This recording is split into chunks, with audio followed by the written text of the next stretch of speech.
सुप्रभात बच्चों, कैसे हैं आप लोग। आशा है आप लोग अच्छे होंगे और अच्छी तरह से अपने पढ़ाई पर ध्यान दे रहे होंगे।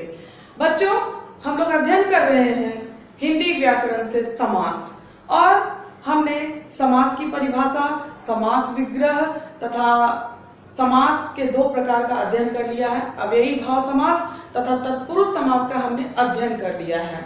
अव्ययी भाव समास में पूर्व पद प्रधान होता है एवं अव्ययी होता है, और तत्पुरुष समास में उत्तर पद प्रधान होता है। और अब हम लोग पढ़ेंगे द्वंद्व समास। द्वंद्व समास में दोनों पद प्रधान होता है, अर्थात पूर्व पद और उत्तर पद दोनों पद की प्रधानता होती है। पता चलता है द्वंद्व, द्वंद्व अर्थात दोनों पद, पूर्व पद भी और उत्तर पद भी। द्वंद्व समास में पूर्व पद और उत्तर पद दोनों पद की प्रधानता होती है, अर्थात हम द्वंद्व समास उसे कहते हैं जिसमें कि दोनों पद की प्रधानता होती है, और इसमें योजक चिन्ह का प्रयोग किया जाता है। अगर योजक चिन्ह को हटाया जाता है तो योजक चिन्ह के स्थान पर तथा और या का प्रयोग किया जाता है। तो बच्चों, द्वंद्व समास में दोनों पद की प्रधानता होती है, पूर्व पद की भी और उत्तर पद की भी। तो हम लोग आइए अब इसके कुछ उदाहरण को देखते हैं। तो माता पिता, बच्चों यहाँ पर समस्त पद है माता पिता, तो यहाँ पर दोनों पद की प्रधानता है, माता और पिता, इसीलिए ये कौन सा समास होगा, ये द्वंद्व समास होगा। उसके बाद दूसरा उदाहरण देखते हैं, हाड़ मांस, हाड़ और मांस, तो यहाँ पर दोनों पद की प्रधानता है, कोई एक पद प्रधान नहीं है, यहाँ पर कोई एक पद की प्रधानता नहीं है, बल्कि यहाँ पर दोनों पद की प्रधानता है, इसीलिए यहाँ पर क्या होगा, द्वंद्व समास होगा। उसके बाद धर्माधर्म, जैसा बच्चों यहाँ पर देख रहे हैं धर्माधर्म, जबकि यहाँ पर योजक चिन्ह का प्रयोग नहीं किया गया है, इसमें आप दिग्भ्रमित हो सकते हैं कि पता नहीं ये कौन सा समास है। लेकिन बच्चों यहाँ पर धर्माधर्म अर्थात धर्म और अधर्म यहाँ पर छुपा हुआ है। इसके बाद भाई बहन, एक उदाहरण देखते हैं, भाई बहन, तो यहाँ पर अगर योजक चिन्ह को हटाते हैं, जब हम इसका विग्रह करते हैं तो क्या होगा, भाई और बहन। बच्चों और एक उदाहरण देखते हैं, दिन रात, समस्त पद है दिन रात, तो इसमें दोनों पद की प्रधानता है, दिन और रात। तो इस प्रकार से जब हम योजक चिन्ह को हटाते हैं तो हम और का प्रयोग करते हैं, या का प्रयोग करते हैं, या तथा का प्रयोग करते हैं।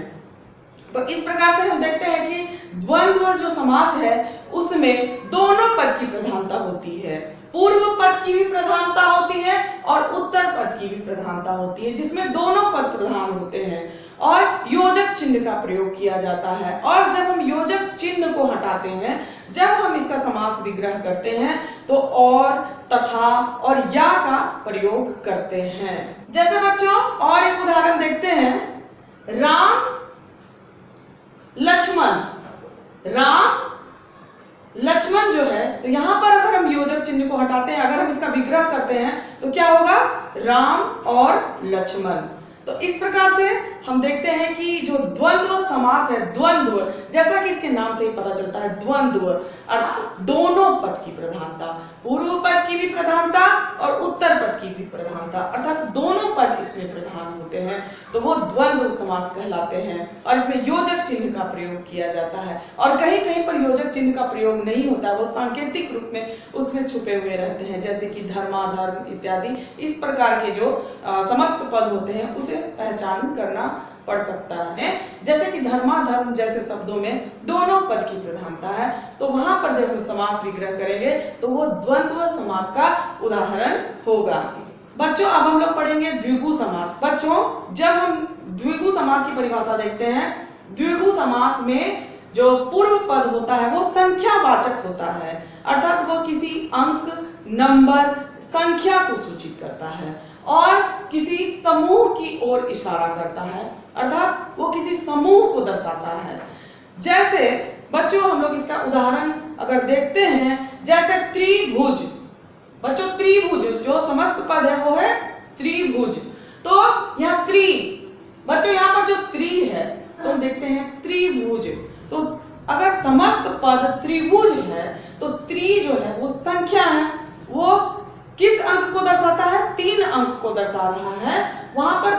अंक की संख्या हमें समझ में आ रही है, इसीलिए इसका जो पूर्व पद है वो त्रि है, अर्थात 3 है, संख्या है, अंक है, इसीलिए ये कौन सा समास है, ये द्विगु समास है। और जब हम इसका समास विग्रह करते हैं, जब हम द्विगु समास में समास विग्रह करते हैं तो वहां पर किसी समूह की सूचना मिलती है। जैसे यहाँ पर त्रिभुज, तो त्रिभुज,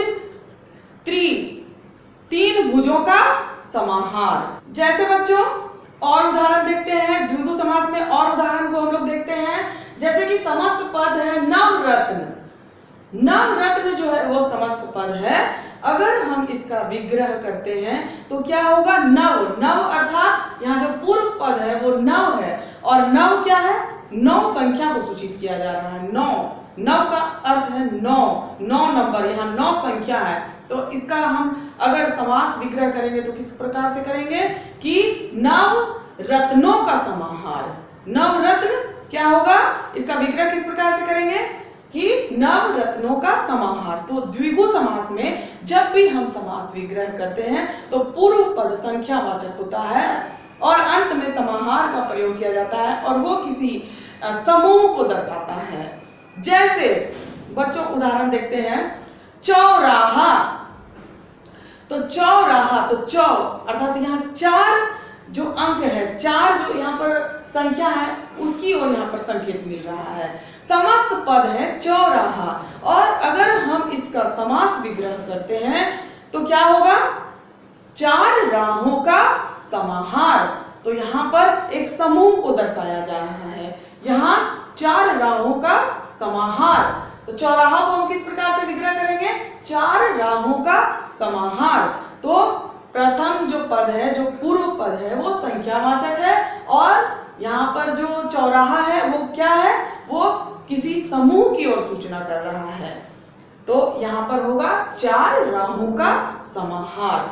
तो बच्चों ये आप लोग याद रखेंगे कि द्विगु समास में जो पूर्व पद होता है वो संख्यावाचक होता है, और ये किसी समूह की ओर इशारा करता है और समूह को दर्शाता है।